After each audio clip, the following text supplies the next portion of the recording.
Hello everybody and welcome to the West Ham Way YouTube channel. You already know who I am. Listen, I've had a power cut for about 2 days, so I've been trying to get something out and obviously trying to do my research and my homework. It's been tough, but I am here. I'm finally going to get it out today. I'm buzzing to do it. It's of course West Ham United versus Crystal Palace. Bit of housekeeping. We are 100 subscribers off 5k.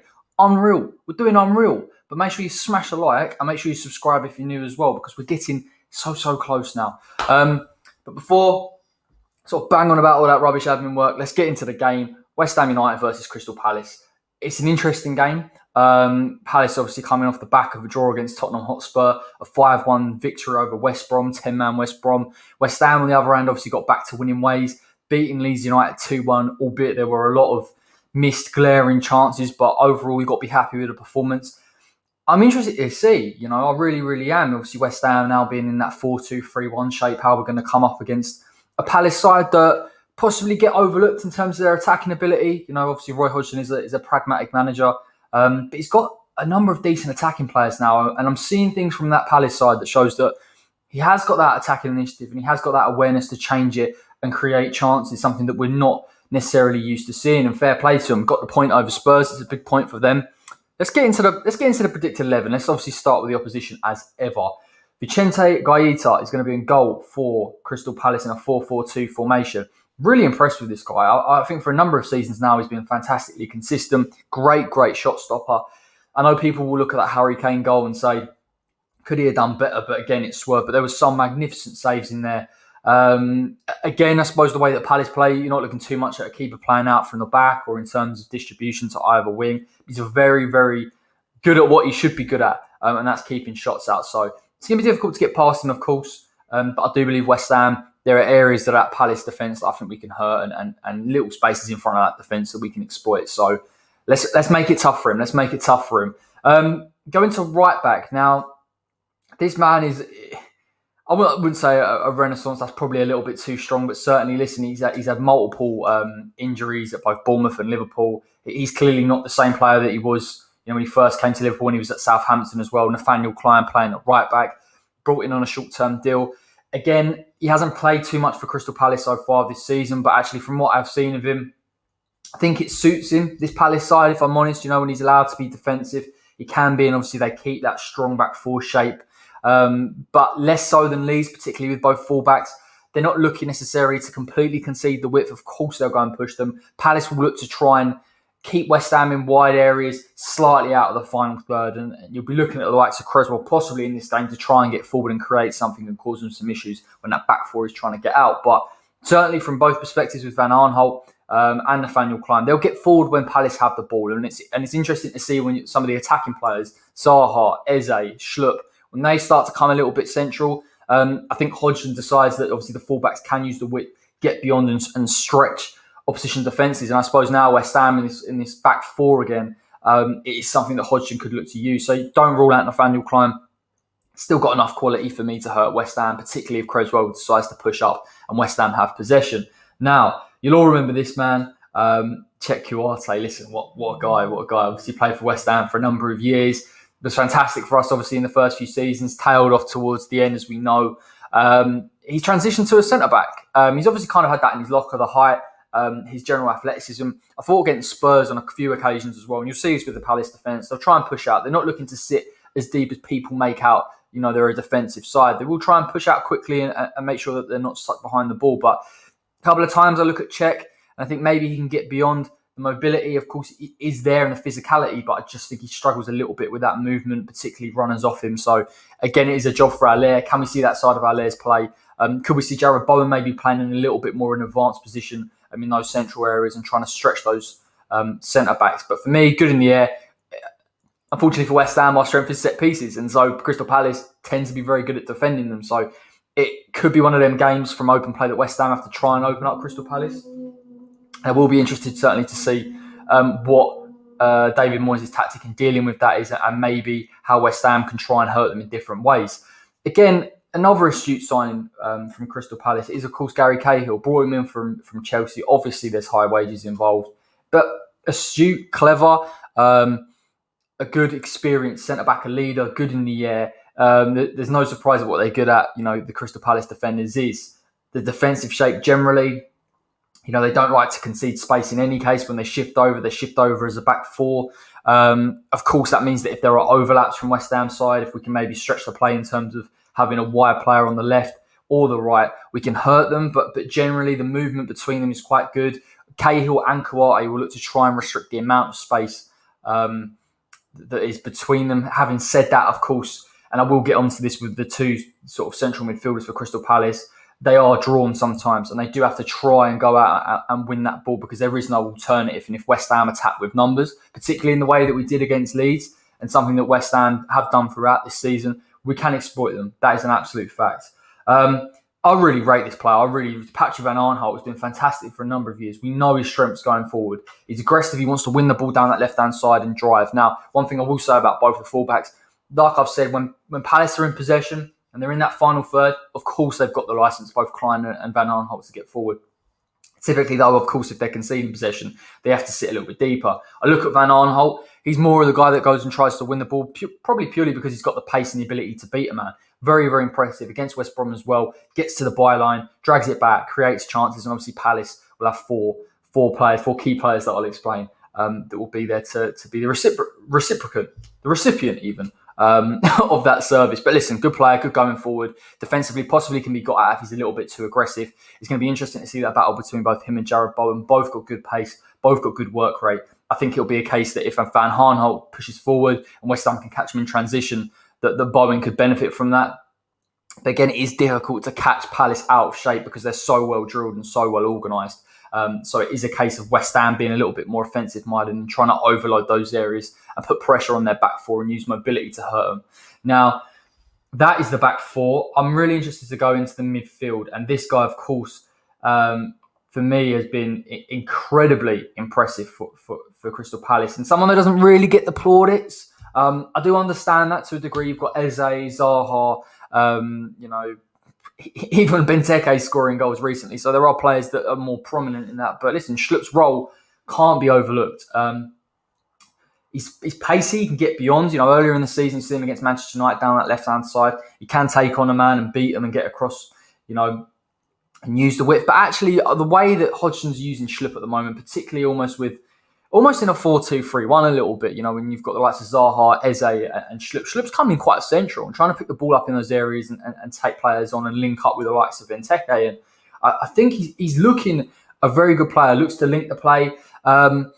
Again, I guess with that sort of Palace formation and those type of players, they're looking for someone to make the run in beyond. And I think Schlupp's shown, he can be that kind of natural wide man. He can beat a man, but equally he can come central, pick up the ball and trying to link play. And I think this is why this Palace side is so interesting from an attacking perspective, because Schlupp isn't going to stay as wide or as in a conventional 4-4-2 as a right midfielder as we think. He's going to pick it up in those areas. And it's going to be a task for Rice and Souček. I say it almost every week, but I just think the way this West Ham side plays, the emphasis on that transition from defence to attack, that sometimes the midfielders can be overpowered and they've got to be disciplined and they've got to be positionally switched on. So again, Schlupp is someone I'm looking at, particularly in that final third to hurt West Ham.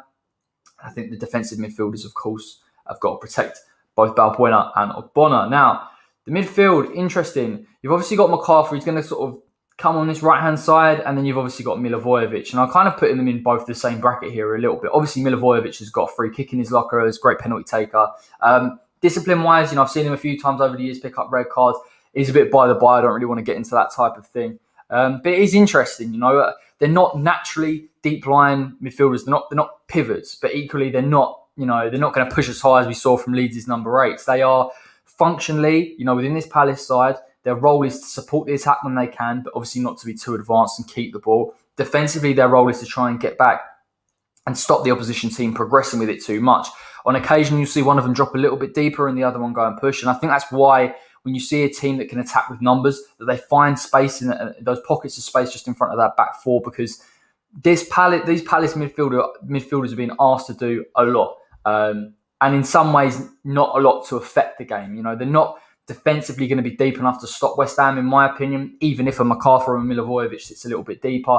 Equally, they're not going to press on West Ham's defensive midfielders and make it tough and try and make runs in behind. But they are part of that shape. It's something that obviously Roy Hodgson is massively in favour of. It does mean that they're not exploited. And this is what this Palace side is about, not being exploited in space. And to be fair to Roy Hodgson, he does it incredibly well. But interestingly enough, what he's done this season is he now has these players that he can use in the attacking third to make a difference. Palace, from what I've seen in previous years, use the width, try and play with a front man like a Benteke, or get it into Zaha and give him service, or use someone like an Ayew to play into him. And the attacking play normally comes through just two players. Now we're talking about 3 or 4. And obviously that gives a different dimension. You've still got the fullbacks that push on when they're in possession. Again, that can create width. I think there are a number of avenues that Palace can hurt us. And obviously this man is, for me, he hasn't really had, I suppose, in a way, a blinding start. But I obviously know of his talents. And I think he's showing in the past few games how good he is. It was, of course, Eze. There is that debate between Benrahma. Is Benrahma better? Is Eze better?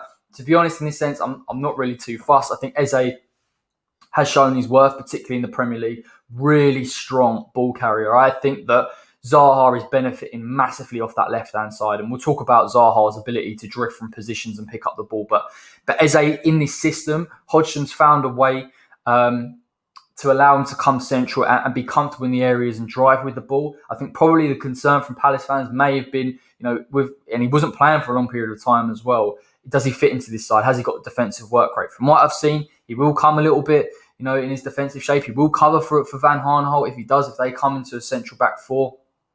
Obviously not to the greater extent that he's almost pushing on that wide man, but positionally and structurally in that defensive shape, he is still there. But going forward, I think on the halfway line, you'll see him possibly pick up the ball in that left midfield position. But past that half, what you'll see is him coming central, looking to pick up positions and work with the likes of Zaha, Schluck coming in the middle as well, and Benteke, who's shown a little bit of freedom in terms of his position up front, whether he can try and run in behind, or whether he can try and pick up that ball. But Eze, fantastic dribbler of the ball, looks to create spaces, looks to link up with Zaha, allows Zaha to keep the width on that left-hand side where I think he's at his most dangerous, and obviously cutting in onto that right. But again, it does give defenders another thing to think about. And I think, when we've spoken about Rice and Souček, their ability to try and deal with Eze and Schluck coming in the middle and linking up, and it draws them out of position. And you look at someone like Zaha with the mobility and the pace that he has. Benteke, albeit obviously hasn't got the same level of mobility, but as a focal point in that striker role, trying to get in behind and try and link up play, it gives West Ham's defence, particularly in a back 4, a lot to think about. And I am slightly concerned Eze has got the ability to draw in the middle, draw players out to him, and you've got Zaha and possibly Van Aanholt as well on the overlap that are going to pull West Ham out of position and allow them to get bodies in our box. And that's something that I think West Ham need to avoid, particularly in the back 4.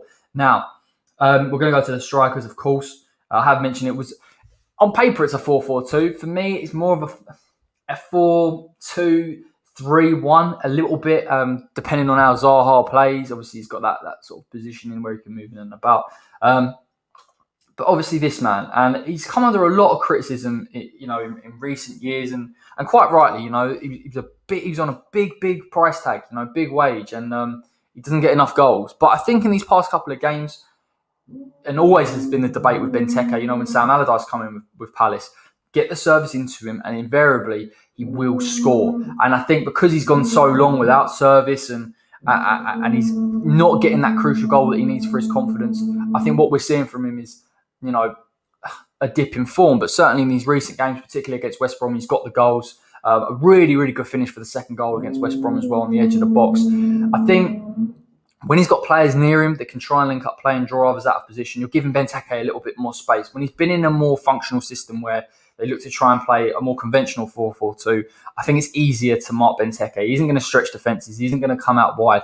But players around him that are mobile, that are good runners with the ball, it gives him a little bit more space. And I think we're seeing that, the West Brom goal from the header, particularly the edge of the box as well, that is because of the space that's been freed up and allowed for him to try and get a shot off. Is he prolific? No, of course he isn't. And I think we've seen that, in the past 2 seasons, and he's not the same player that particularly he was at Aston Villa and moving on to Liverpool. But I think he still poses a threat. Aerially, he's fantastic. We know that. He's a big physical presence. If he tries to draw us too far out of position, it is going to be tough for West Ham to recover. But I guess we benefit a little bit here from the lack of mobility. I sat here last week and said with the Leeds game, Bamford's going to cause us issues within the first 5 minutes. He'd already done so because of the movement. Rodrigo caused us issues. Benteke's not going to do the same. And I think that benefits West Ham a little bit. But don't rule him off, because I think got players around him, got his confidence to an extent. And I think he thrives in this kind of system with players that support him. Now, this man, of course, is a game changer. Wilfred Zaha. I guess he gets a lot of stick because people believe he's a diver. I think he's a fantastic player. Wilfred Zaha is a fantastic player, and he didn't get that move to possibly the club that he wanted. But I think for Crystal Palace now, with the players like Eze around him, he's got a bit of freedom here. What we've seen from him, particularly throughout the season against Fulham, he's able to run in behind, and he's got that movement to do so. So he can create those runs, and he can harm West Ham. But I think now he's allowed to come a little bit wide and pick up the ball, and Eze come central and occupy and try and stretch the back four of opposition defences. Zaha's getting more space. You don't want to give Zaha more space because he's got a fantastic shot from the edge of the box. I know possibly he's not as clinical as people think he needs to be in order to be at a top 6 or a top 8 club, but certainly he'll cause issues. His dribbling ability, he can beat a man. It's going to be a huge battle for Soufal. And Soufal, and particularly on that right-hand side, possibly Declan Rice or Suchek, are going to have to protect Balbuena, because I think when you've got Eze and then you've also got Zaha trying to run out and create runs and almost try and draw them out of position to benefit the likes of Benteke, the pressure on West Ham's back four is going to be so high. And I listen, fair play to Moyes, in my opinion. Against Leeds, I thought we were going to see Creswell and Soufal in really advanced positions like we had previously when we played the 4-3-3. But it looks like they were a little bit more reserved. We're going to have to be like that in this game. I don't think this is a game for necessarily transitioning. I think our formation will suit us, to be honest. I think we'll have a lot of attacking players that can get in behind that Palace midfield. And we're going to have to rely on Haller to play a different role for me. But certainly defensively, Soufal's got a huge job on his hands. And Balbuena, as good as he's been and as good as I think he will be, he has to be protected. Defensively, we have to work. We have to be organised and disciplined, because what we're intending to do to Palace is what Palace are going to do to West Ham. So it is a tough game. It's a tough game. They don't get the plaudits, in my opinion, in an attacking sense that they probably deserve. They have had a few odd results, like we've seen against Newcastle when they've lost. And in other games like Burnley, they've lost as well. So they can be beaten, of course they can. And it's about finding that space. It's about finding that space just in front of their back four, because trust me, there is enough about West Ham, particularly from what I saw against Leeds, that can absolutely hurt them. Now, onto the West Ham predicted 11. Pretty straightforward, let's be honest. Obviously, the change in formation, and from what I've seen, possibly changes how I view it. Again, these are very, very similar graphics from previously. So don't look at the formation too much. Let me speak and I'll tell you. Fabianski, again, gutted for him in terms of that penalty. It was a terrible penalty from Click, but I mean, how you can judge someone to be off their line by about, I don't even, millimetres in my opinion. It was really, really harsh. But other than that, doesn't put a foot wrong. Looking really, really confident at the moment, makes some great saves. We're doing well, and I think possibly now he's also got a defence in front of him that's comfortable. He isn't being asked to do things and make up for possible errors. I think West Ham this season, from a defensive point, haven't made many defensive errors, and I don't want to jinx it and touch wood that doesn't happen, but certainly I think that is what is probably allowing him to regain the confidence. He came into a struggling side when Roberto obviously nearly cost us our Premier League status, but certainly, I think he's looking at all the bit of the player that we signed, and he come in first time under Manuel Pellegrini. So no concerns there as ever with Lucas. Now, obviously, forget this. Centre-back, he will be left-back. Creswell, I thought it was interesting. I really did. I think, Creswell has done phenomenally this season. I can't get around it. I was probably one of his biggest critics. I know we all were to a degree, but particularly me, I thought he was the cause of a lot of our defensive issues. And I think when we revert to this back four, I thought, here we go. He's going to get taken apart. Leeds are going to benefit from this. They're going to create overlaps, use the width. And I think against Leeds, they were a very narrow side, and they needed more space in that midfield. And that's why we didn't see Creswell hurt as much. And having said that, I think positionally, he wasn't as advanced as we've seen him previously. He was sitting back a little bit. I do think that benefits him. I think he has regained a lot of confidence, a bit more composure on the ball now. We're seeing his left foot and in his ability in terms of delivering set pieces, which has been so crucial for West Ham.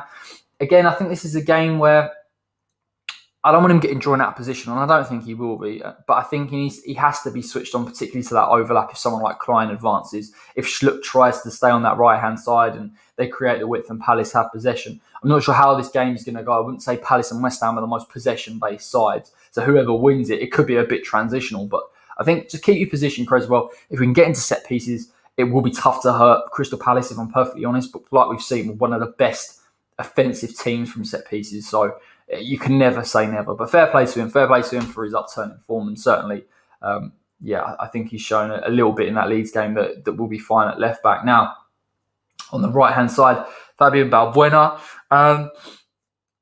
Of that centre-back pairing. Listen, I, like I said just a minute ago, I possibly could get drawn out of position when you've got Schlupp and Eze coming central and Zaha. And it's going to be rare and possibly a Van Aanholt overlap. I think there are areas of Palace, if they've got possession, that can hurt West Ham. I think from an aerial point of view, I'm not too concerned. Balbuena's fantastic in that sense. I think his ability to press is improving. Let's do that against Manchester United as well. Unlucky against Leeds, possibly from set pieces in terms of his offensive danger. I always am slightly concerned about his mobility, and that comes from his aggressiveness to try and win the ball and possibly getting beaten in behind. Again, with someone like Benteke, he doesn't have that natural pace, and I haven't seen a lot of that movement, particularly in behind, that suggests that he's going to be hurt. My concern is obviously that defensive discipline. But I think not just the back four, but particularly, West Ham, Declan Rice and Souček as the two pivots, if they play like this, the role that they're going to have to play. I think if we're disciplined here, Balbuena shouldn't be under too much pressure. At the same time, Soufal has to protect him, particularly from the runs of Zaha, and also Declan Rice or Souček has to protect him from the runs of Eze. So, I mean, it is an interesting battle, but of course, you back him based on current form. Ogbonna, I think probably a really interesting battle will be Angelo Ogbonna versus Christian Benteke. I think, listen, Ogbonna is experienced, he's in good form, he's great in the air, he's powerful, he's strong, he wins the tackle, he's patient. I think, and that's obviously the biggest plus for me. When you look at Balbuena, sometimes a bit too aggressive. Ogbonna, fantastically patient, and obviously that comes with age. I can't see, Benteke causing him too many issues. If I'm honest, I think, like I've said, I think if West Ham are disciplined, it's tough for me to say whether they're going to be troubled too much. But again, his role isn't just as a centre-back and in terms of his ability to defend, but actually his leadership and his qualities and his ability to organise that back four. Going to be crucial in this game. Can't be overlooked. And I think we look a much better side when Angelo Ogbonna's in it, and particularly when he's on form. Now, this man, for me, has got an absolute, and I know it says right wing back, but he's right back. Again, we're not going to see him in as many advanced positions. I think, for me, Soufal, has shown he's good going forward. Defensively as well, doesn't really put a foot wrong. In a right back role as well, when he's not going to be as aggressive going forward and trying to carry the ball, I'd have to say that it probably suits him a bit. It's going to be tough for him down that left-hand side. As much as I say Zaha can pick the ball up in areas, of course he can, but that right-hand side Zaha benefits from him. And Zaha can draw a foul, can get past him, and as good as Soufal has been, Zaha is a danger and is a threat. I think if he can nullify Wilfred Zaha, by the way, I think he really hurt, and you can almost make Palace's offense quite one-dimensional. So again, the role of Soufal in this game is crucial to nullifying. We won't see both. For me, we won't really see Creswell or Soufal in the offensive positions that we're used to seeing, particularly when we play that 3-4-3. But listen, nonetheless, he's been fantastic since he's come in, and I think he's got a job. He really does have a job in this game, and I think if he does it on Zaha, stops him getting in behind, I think West Ham have got a good chance of stopping Palace getting a goal. Fingers crossed. Let's go down that right-hand side first and foremost. Declan Rice. Listen, fantastic player from getting Leeds. He was really, really good. The role he's been asking, obviously I had my arms up in the air about the first goal. Possibly felt like the midfield pushed too high. I know Haller lost the ball and possibly they weren't expecting it. But I really don't like it when West Ham vacate that position in front of the back four, because you're asking for them to be pulled out of position, particularly in the back four, not back five. The chances for the other team to get in behind and hurt you is increased. But I think what was really interesting about both Rice and Souček was their ability to adapt to the system very quickly. And I think what we saw is one of them, and the relationship that they both have, Declan either sitting or Souček going and pressing and trying to join up with the attack. And I think that's crucial in this system. I said, our outlet typically, in that 3-4-3 was use the width, try and get it into the wide players, and then allow the midfield and the strikers to get forward. In a 4-2-3-1, how do West Ham transition? Now, of course, we transition through the midfield. How do we do so in a way that's not going to exploit us? And again, I guess that relationship between both of them and one sitting and one pressing works. And Declan as well showed in that game his ability to win the ball and press and be composed on the ball and get it into someone like Haller, who can then try and introduce that attacking three that we're going to see. But certainly, I think in this game, I'd like to see him be disciplined. But I think there's an opportunity here as well. I think Declan Rice and Souček are both defensively very solid. Obviously, Declan, for me, probably the better as a natural defensive player. But I think if you can win the ball off the likes of Eze, there is an opportunity to transition and hurt Palace.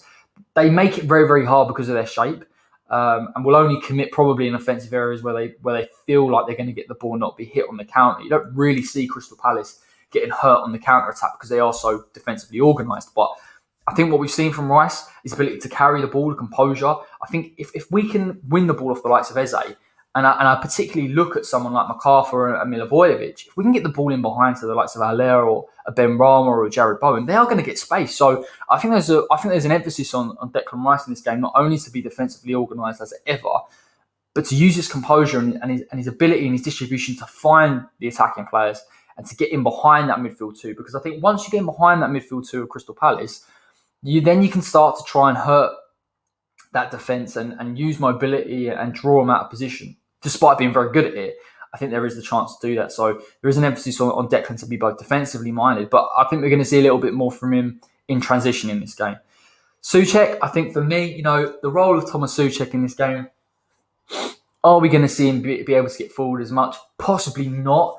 Like I've said, similar to Declan Rice, he's got Schlupp coming central. He's going to have to support Aaron Creswell. As much as Creswell may be sitting, in a reserve left-back area, like we've seen, if he comes out of position or he tries and presses with the ball and tries to find the front man, maybe Fornals on that left-hand side or Haller, could leave space in behind. So I think Souček has to be switched on in that respect and has to support him and stop Palace allowing overloads in those in that final third area and drawing West Ham and trying to find space in behind. That is always the concern, particularly with Palace's attacking four at times. I can't see him getting forward to. I think it's hard for him in this game.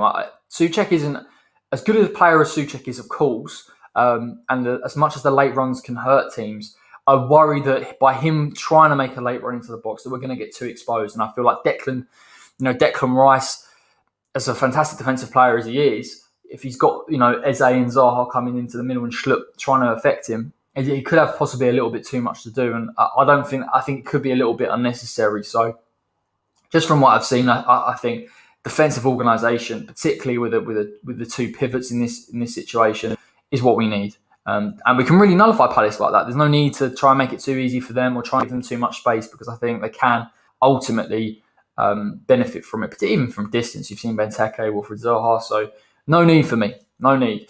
Now, let's get into this.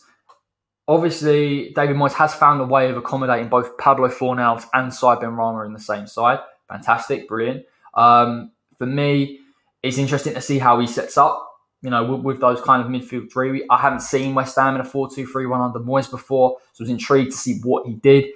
We saw this man in a lot of central areas, Said Benrahma, and typically at Brentford, of course, he's used to playing off that left-hand side and coming in.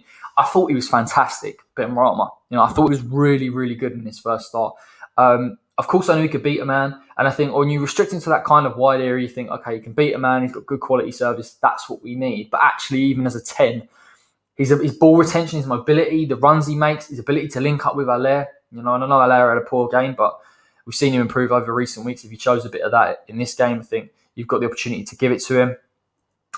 I honestly believe West Ham are massively well suited to this Palace side. I think MacArthur and Milivojevic, if Palace certainly have the ball, and even when we've got the ball, they're not as defensively minded as I think generally you would think. And I just think Benrahma's ability to beat a man, to get into that space. There's been multiple occasions this season, with Crystal Palace, just in front of that defence. You saw with Harry Kane the other week, dropping into deep areas. When that midfield, even when it does sit, it can't go out to meet him. There's too much space. You can get a shot off, or you can drag him out of position. Leeds is another example with extra runners in that space. Bamford to score his goal. There's been quite a few occasions this season where Crystal Palace has been exploited. Benrahma's the perfect player for me in that respect. I think he'll find that pocket of space. And you'd look at him really, and you think, we haven't really seen him even in that game. I know he was impressive on the ball, but I don't think we saw him getting the ball in behind for Haller. obviously because of Haller's positioning. But I think he can affect the game. I think if Haller in this game plays more as a focal point rather than a hold-up man or a man that's trying to introduce the midfield, I think he can actually hurt Palace a little bit more, and it frees up Haller to make that movement. I back Benrahma, obviously 2 assists against Fulham and Aston Villa. I'm probably unlucky not to get an assist in sort of the Leeds game. Nearly got a goal. He had a number of shots outside the box. He's going to get the space. I want to see what Benrahma does in this side, because the thing is, this game he can flourish in, and it is going to be interesting to see.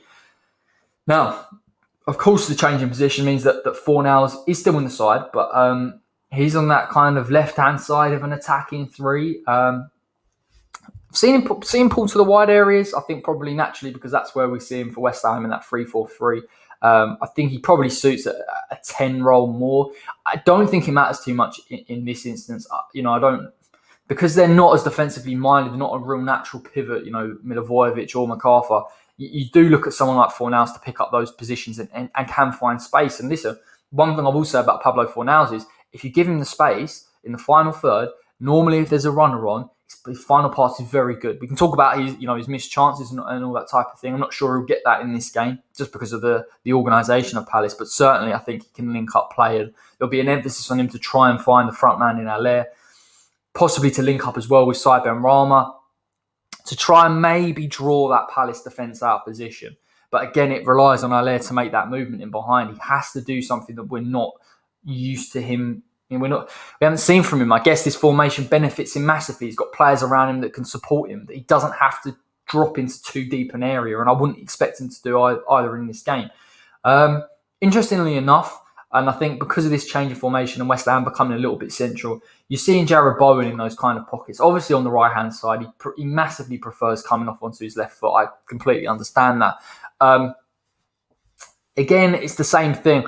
I'd actually be looking really at Jarrod Bowen to try and get beyond, if I'm honest, and use Benrahma's ability to play in behind the lines and pick pockets of space, as well as Fornals, and try and get beyond Crystal Palace. Because I think when you've got those runners and you kind of expose that defence, even in a good shape, the mobility hurts them, because you're asking a lot for them to be able to deal with multiple runs off the ball. And I think Bowen generally very, very good at it. I think we've seen him in the wide areas. Obviously, he's industrious. His work rate's fantastic. I can't see him being obviously in this formation in a 2 defensive position. I think it allows him a little bit more to be in that offensive third. But let's use his movement. He's fantastic. His directness, his ability to beat a man. Of course, you're going to have to look at someone like Benrahma and Fornals to link up and try and play him in behind. But I think his movement could hurt Palace a little bit here, draw him out of position. And listen, I know he hasn't been massively clinical. He got a fantastic goal against Aston Villa with that header.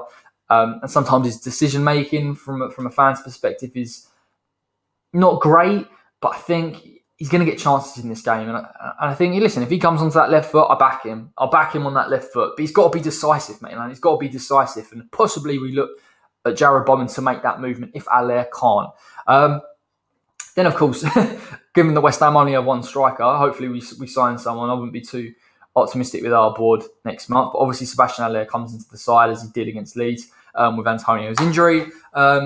Antonio could be back for Chelsea, depending on his fitness. I wouldn't rush him back, to be honest. I think West Ham, even in an offensive mindset with set pieces, and obviously the likes of Benrahma and Bowen have enough to get goals, which is crucial.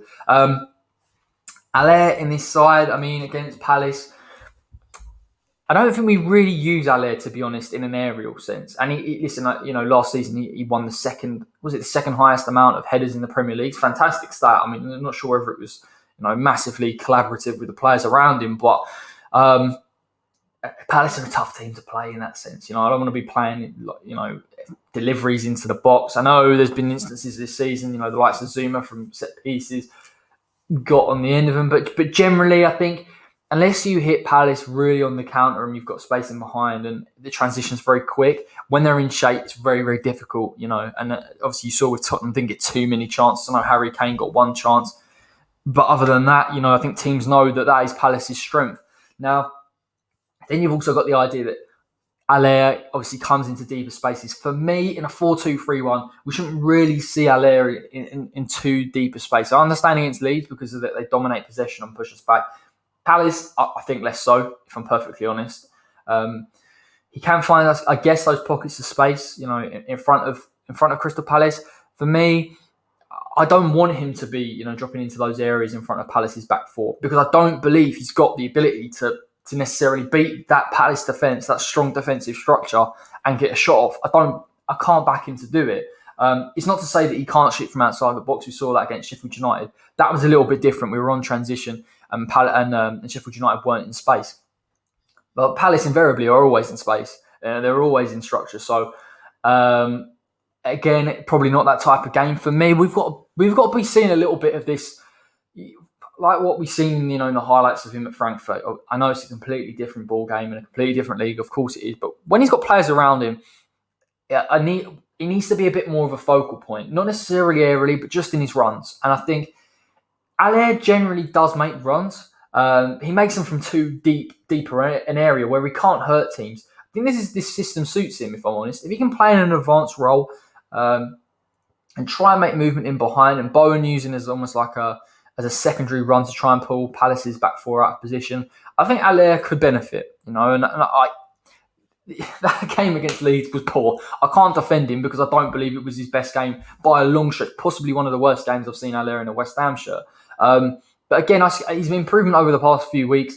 Ability to adapt to the side. I think that's a positive. It shows that he wants to play and shows that he can adapt and has got the ability to do so. The finishing for me was really abject, and I think that's always been the one thing, hasn't it, between West Ham fans. You look at Haller's raw ability to get in behind and stretch defences and hold up in general play, but you always think Haller is the more cultured finisher.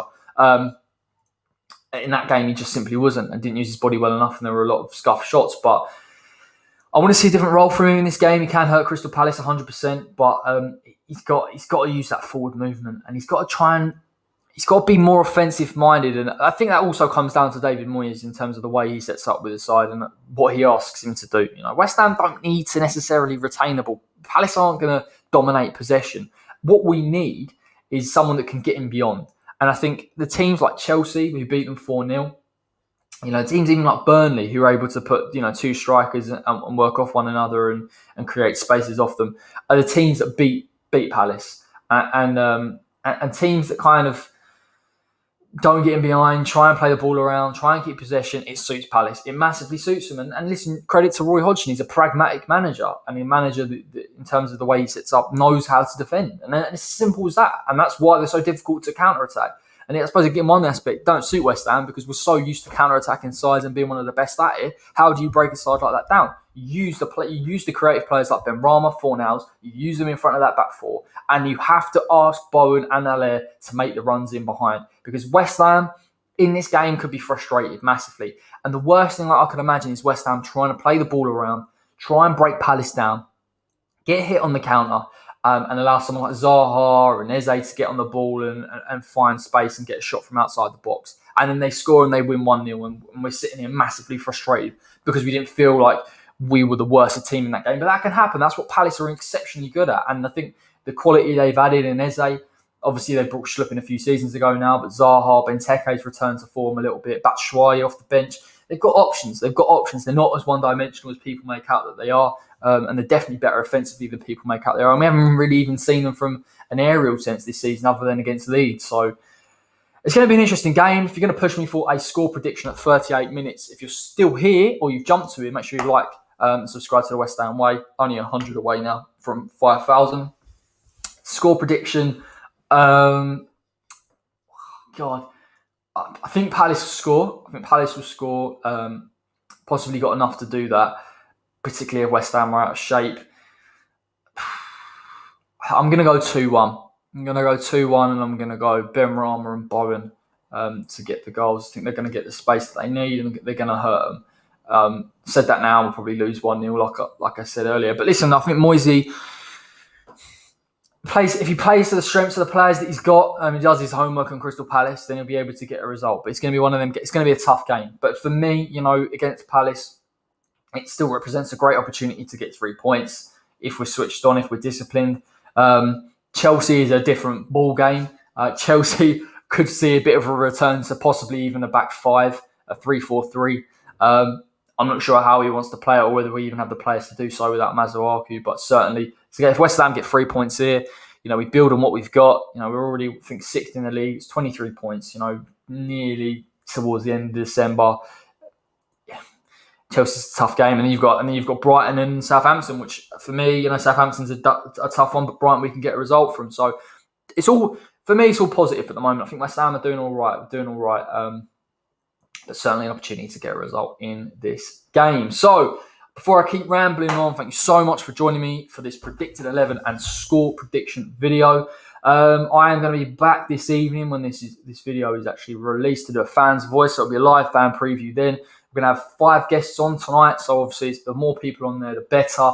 Join us, comment what you think about the Palace game. We'll obviously talk a little bit about that Leeds game as well. And Sebastien Haller, I'm sure, will be a topic of conversation. I'm going to get how we beat Crystal Palace. I've kind of alluded to it here, but I'll break it down into a smaller summary. Watch along tomorrow evening. I think we're playing at 8 o'clock. If we are, then it will obviously be half hour before, and we'll get on. The usuals there, Dennis, Charles, possibly Angus as well. And yeah, that'll be it. And obviously bang onto that Chelsea game. I'll have to start doing my homework for that. But fingers crossed West Ham get the result. I'll be back very shortly, and take care.